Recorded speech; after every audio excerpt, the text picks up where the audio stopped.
रज़ा रूमी साहब, मैं आपकी तरफ हूँ। मरियम नवाज ने आज एक काफ़ी तवील जब प्रेस कॉन्फ्रेंस की तो इसके अंदर उन्होंने अपने लोगों से बात करी थी, मगर अपनी ही कारकर्दगी को काफ़ी तफसीलन बयान किया और साथ साथ क्रिटिसिज्म भी रहा पाकिस्तान तहरीक इंसाफ और उनके तर्ज सियासत पर। उन्होंने कहा कि PTI दौर में रियासत की मशीनरी नून लीग के खिलाफ थी। ये मरियम नवाज कह रही हैं।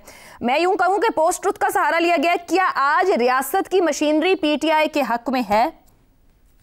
बिल्कुल ऐसा नहीं है। मेरे ख्याल से रियासती मशीनरी में बहुत तब्दीली भी होगी। उन्होंने जिक्र भी किया माजी के अरेंजमेंट का। मैं देख रहा था उसके मुंदरजात उनकी गुफ्तगू के, और यकीनन ये PMLN के लिए कई हवालों से एक अहम डेवलपमेंट है।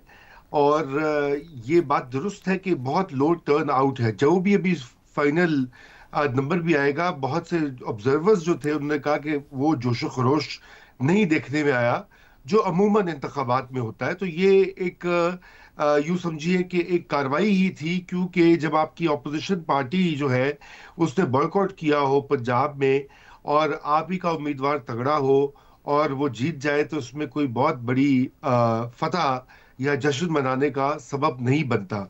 लेकिन ये बात जरूर है कि जहां पर PTI ने लड़ने का इरादा किया और पूरी कोशिश की, मसलन हरीपुर में, वहां पर भी उनको शिकस्त हुई है। और वो इलेक्शन जो है वो बहुत एक अहम बैरोमीटर है, क्योंकि वो एक बड़ी पक्की सीट थी उनकी, उमर अयूब साहब की फैमिली की वो सीट है। और उसके ऊपर खूब जो है कैंपेनिंग भी हुई, बल्कि वजीर आला खैबर पख्तूनख्वा तक गए और वहां पर बिल्कुल सरकारी मशीनरी मौजूद थी। उसका इस्तेमाल भी रिपोर्ट होता रहा। उसके ऊपर इलेक्शन कमीशन में कंप्लेंट्स भी गई हैं, लेकिन वहां से 40,000 वोटों की लीड से ज्यादा जीतना बहुत माने खेज है। पंजाब की जीत जो है, मरियम नवाज साहिबा जो भी कहें वो इतनी, वो ठीक है, वो सियासतदान है, उनका हक है कि वो इस मोमेंट को अपनी, नहीं, आप इसे कारकर्दगी की जीत कहते हैं। अभी तो 1.5-2 साल हुए, 2 साल भी मुकम्मल नहीं हुए पंजाब में हुकूमत। देखिए ये कबल अज़ वक्त है। और ये कहना कि वो कारकर्दगी जो है उसकी बुनियाद के ऊपर उनको ये कामयाबी मिली है, बुनियादी तो ये बात थी कि मैदान खाली था। लेकिन रही बात जहां तक मरियम नवाज की कारकर्दगी की, तो आप ये देखिए कि उनकी कारकर्दगी जो है अब उसका इतराफ उनके मुखालिफिन भी कर रहे हैं। और अगरचे कि वो बड़ी, जैसे कहते हैं वो कुछ कैवियट्स डालकर और मुकम्मल तौर पर वो नहीं, वो ऐसी तारीफ तो कर भी नहीं सकते, लेकिन बाकी सूबों में और शहरों में वो जिक्र होता है, लोहार का एग्जाम्पल दिया जाता है। लेकिन ये मेहनत और ये पैसे खर्चना और मुख्तलिफ प्रोजेक्ट्स बनाना, ये उस वक्त तक कामयाब या वोटों में ट्रांसलेट नहीं होगा, बदलेगा नहीं, जब तक ये मुल्क की दीगर सियासी हालात जो हैं और खुसूसन एक लेवल प्लेइंग फील्ड नहीं मिलेगी। क्योंकि पाकिस्तान तहरीक इंसाफ ने बॉयकॉट भी क्यों किया, उनकी जो पॉलिसी वो भी मेरे ख्याल से एक नाकिस पॉलिसी थी। क्योंकि अगर आपने बॉयकॉट करना तो आप मुकम्मल बॉयकॉट करते हैं, आप पार्शियल बॉयकॉट नहीं करते। आप ये नहीं कहते कि मैं पंजाब में तो मैं पूरा बॉयकॉट करूंगा, लेकिन खैबर पख्तूनख्वा में या हरीपुर में मैं बॉयकॉट कोई पॉलिसी तर्क कर दूंगा। इससे उनकी स्टैंडिंग खराब हुई है और जिसे आप कहते हैं ना, उनकी एक अखलाकी पोजीशन जो थी बॉयकॉट से, वो मुतासिर हुई है। नंबर 2 जो इसमें अहम बात है वो ये बॉयकॉट के अलावा जो फरवरी 2024 के इलेक्शन से PTI के कारकुनों में एक मायूसी भी है और एक तासुर भी उभरा है कि वोट किसी को भी मिले, जीतना उसी उम्मीदवार ने है जिसकी कबूलियत है। सही। तो अब एक ऐसा फजा या ऐसा अवामी तासुर भी बन जाए तो वो असरअंदाज होता है टर्नआउट के ऊपर भी। इसलिए हम हतमी तौर के ऊपर ये कुछ नहीं कह सकते कि ये इलेक्शंस वाकई ही में परफॉर्मेंस से रिलेटेड थे या नहीं थे।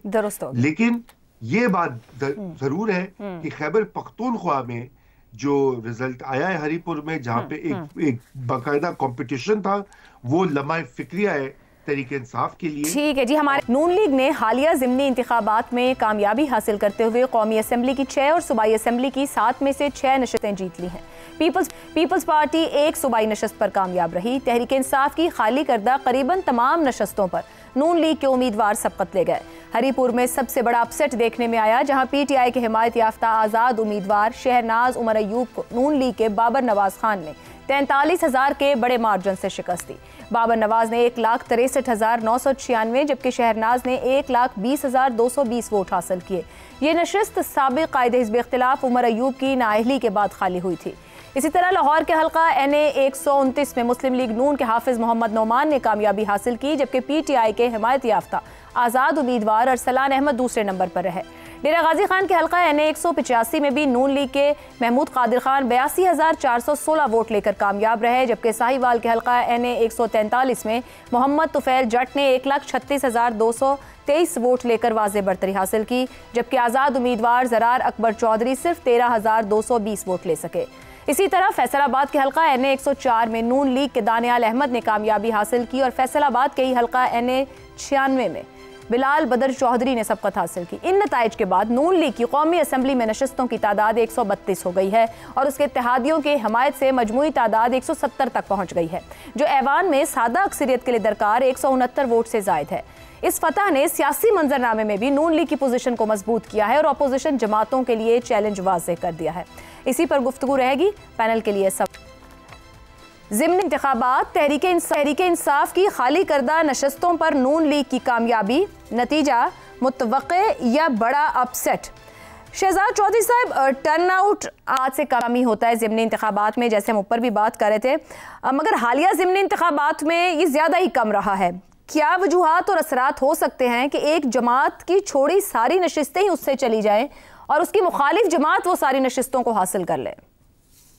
आयशा, ज़िमनी इंतखाबात में उस वक्त टर्नआउट कम होता है जबकि, जैसा मैंने पहले कहा, लोग उसमें उसका हिस्सा नहीं बनना चाहते या ये, लेकिन और खतरे की बात यह है कि जब आपको ये खौफ हो और ये खदशा हो कि कहीं हम हार ना जाएं, तो फिर आप हर चीज मूव करते हैं मेक श्योर करने के लिए कि यार हमारे वोटर्स जरूर बाहर निकले। मैं आपको कश्मीर की मिसाल देता हूँ, जम्मू कश्मीर की। जम्मू कश्मीर में जब वहाँ के नेशनल इलेक्शंस होते हैं, कौमी इलेक्शन जिसके अंदर के बीजेपी और ये वो वगैरह ये बड़ी पार्टियां, तो उस वक्त जो उनका टर्नआउट होता है वो अगर मैक्सिमम किसी पोलिंग स्टेशन या पोलिंग हल्के में होता है तो 30% होता है। लेकिन जब उस रियासत के अपने इलेक्शन होते हैं, यानी स्टेट इलेक्शन जिसे कहा जाता है, तो 60 से 70% होता है, क्योंकि वो फिर अपनी आवाज़ सुनाना चाहते हैं।